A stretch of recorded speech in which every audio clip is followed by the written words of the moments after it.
to the 7 differences between gastroesophageal reflux disease, abbreviated as GRD, and peptic ulcer disease, together with cholesystitis. So these are 3 gastrointestinal conditions that have differences, distinct differences, depending on the cause, the symptoms, treatment. Okay.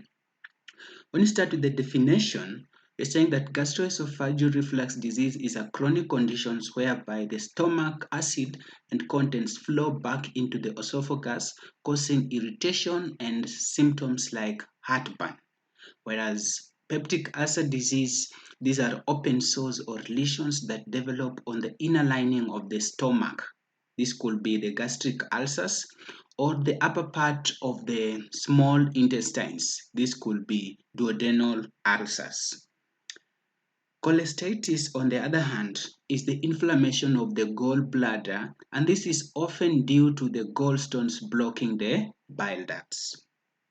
In terms of the causes, um, gastroesophageal reflux disease it results from weakening of the lower esophageal sphincter, abbreviated as LES.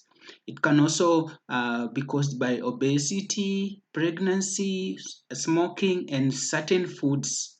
Okay, whereas peptic ulcer disease is caused by the H. pylori bacteria. It's referred to as the Helicobacter bacteria infection. It can also result from frequent use of NSAIDs, non-steroidal anti-inflammatory drugs. Smoking is also implicated, also with excessive alcohol consumption. Cholesystitis, on the other hand, is caused by the gallstones, okay, the cholelithiasis. This is blocking the cystic duct or the common bile duct, leading to build up of bile.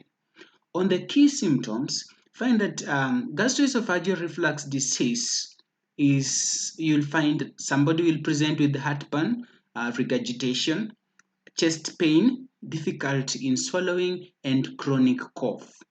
On the other hand, peptic ulcer disease, the patient will present with the burning abdominal pain, bloating, nausea, vomiting, weight loss, dark and tarry stools, and this could be a sign of bleeding, okay, internal bleeding.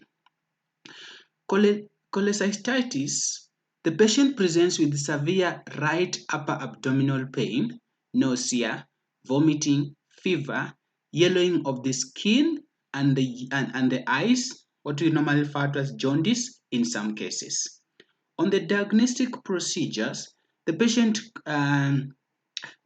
for the gastroesophageal reflux disease, the physician can carry out an endoscopy, and this procedure allows the physician to visualize, inspect the esophagus, the stomach, and the upper part of the small intestine using a flexible tube with a camera. It can reveal signs of irritation or damage to the esophagus lining, such as inflammation, erosions, or ulcers.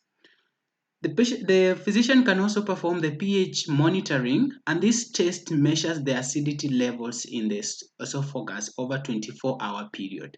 It can help confirm the presence of acid reflux episodes and assess their frequency and duration.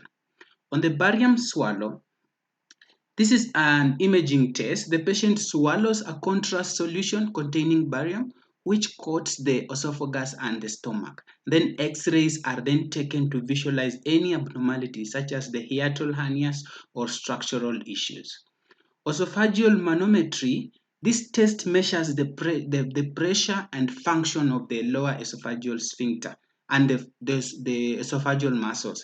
It helps evaluate the strength of the lower esophageal sphincter and its ability or to prevent the reflux. For the peptic ulcers, we can do endoscopy, and endoscopy is the primary method for diagnosing peptic ulcer disease.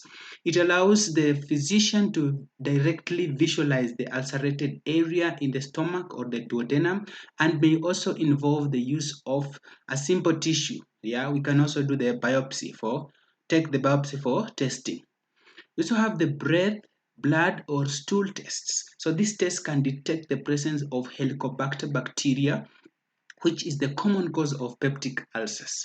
So a breath test involves the patient drinking a solution containing a labeled carbon atom, and then the breath is analyzed for the presence of H. pylori. For the imaging, in some cases, imaging tests like X-rays or CT scans may be used to rule out complications of peptic ulcer disease, such as the perforation and obstruction. For the cholesystitis, imaging, we can do the ultrasound or the CT scan, but the ultrasound is often the initial imaging test to diagnose cholesystitis. It can show the presence of gallstones and assess the condition of the gallbladder. A CT scan may be used for a more detailed evaluation. We can also do the blood test here, and the blood test can reveal elevated levels of liver enzymes, which may indicate inflammation or blockage of the bile ducts. Elevated white blood cell count can suggest an infection. We can also do the hepatobiliary immunodiacetic acid, the HIDA scan, hepatobiliary immunodiacetic acid scan.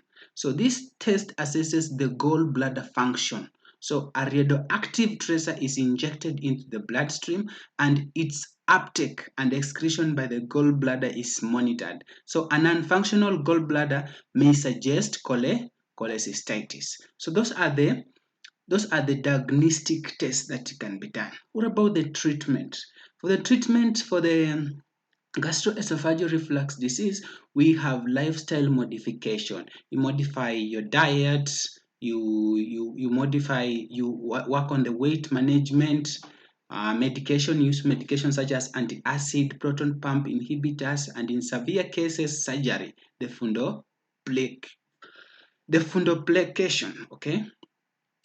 For the for the peptic ulcer disease, you use antibiotics to treat the H. pylori, okay, acid suppressing medication, also lifestyle changes, and in some cases, surgery to remove the ulcer or repair the complications. Cholecystitis, we can use antibiotics for infection, also work on the pain relief, okay, and sometimes surgery. We call it the cholecystectomy to remove the gallbladder. What are the complications in each case? For the gastroesophageal reflux, we could have esophagitis. We could also have Barrett's esophagus. And the Barrett's esophagus, this is a precancerous condition. Okay. Another complication could be strictures, respiratory problems such as aspiration and pneumonia. For the peptic ulcer disease, you could have complications such as bleeding, perforation, obstruction, and increased risk of stomach cancer for long-term untreated cases of H. pylori. For the cholecystitis, we could have gallbladder perforation, abscess formation, and pancreatitis if the inflammation spreads. So how can you prevent this condition? For the gastroesophageal reflux disease, you can do dietary and lifestyle changes, avoid trigger foods, maintaining a healthy weight, and quitting smoking. For the peptic ulcer disease, we can do reducing NSAID use, treating H. pylori infection if present, and moderating alcohol consumption. And lastly, for the cholecystitis, we can maintain a healthy weight, eating a balanced diet, and managing cholesterol levels just to reduce the risk of gallstone. So those are the 7 differences between gastroesophageal reflux disease, peptic ulcer disease, and cholecystitis. Thank you.